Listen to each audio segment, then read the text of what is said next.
Usa ang balot sa mga paborito nga pagkaon sa mga Pinoy. Ang sabaw niini mas lami kung butngan og suka, gawas sa lami na barato pa. Apan karon usa na usab ang balot sa mga nagmahal ang presyo. Sa kanhing 17 hangtod 20 pesos, anaa na kini sa 25 pesos ang usa ka buok nga balot. Sumala sa mga vendor, usahay kulang ang supply gikan sa ilahang ginapalitan tungod sa epekto sa init nga panahon, asa ang mga bibi hinay mangitlog. Almost 2 weeks na yata mi nga nagtaas karon, kay dati 20 lang, taas karon 25 na. Dako kay gitaas 5 jud.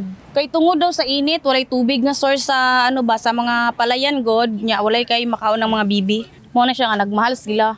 Sumala ni Gian, nagikan pa sa Carmen ang ilahang supplier nga naga-deliver sa ilaha katulo sa usa ka semana. Sa karon, sulod sa 12 ka oras nga pagpamaligya nilang Gian og balot, mokabat sa 2,000 ka pesos ang ilahang kita. Ubos matud pa kini kung itandi sa milabay nga mga bulan nga barato pa ang presyo sa balot. Mukita sumala pa sila og kapin 3,000 pesos hangtod na sa 4,000 pesos. Samtang ang laing vendor nga si Daylin na sinatisab ang hinay nga kita bisan anaa sa tag 23 pesos ang presyo sa ihang baligya nga balot. Kaniadto nga ubos pa ang presyo niini, halos mahurot matud pa ang iyang tinda, apan sa karon daghan pa ang mabilin.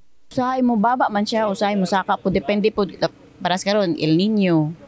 Ang balot siya, karang dili siya para sa wala kami 18. Depende gud ma'am kung walay stock ba. Dili siya kayo walay itlog. December, January nag 23 na ko. Magsaka siya piso, saka pud kog piso. Luyo niini, padayon gihapon ang pagdagsa sa mga customer tungod nahimo na nilang kinaham ang pagkaon og balot ilabi na sa kagab-ihon. So ako as is lang gyapon ko, tug 23 gyapon ko, to pagbaba niya 23 gyapon ko, nagsaka siya 23 gyapon ko. Kaya ang iban 20, 25 o 120 ko. Ako di mapod ko pwede magbaba kay good, baga gamay na lang niya.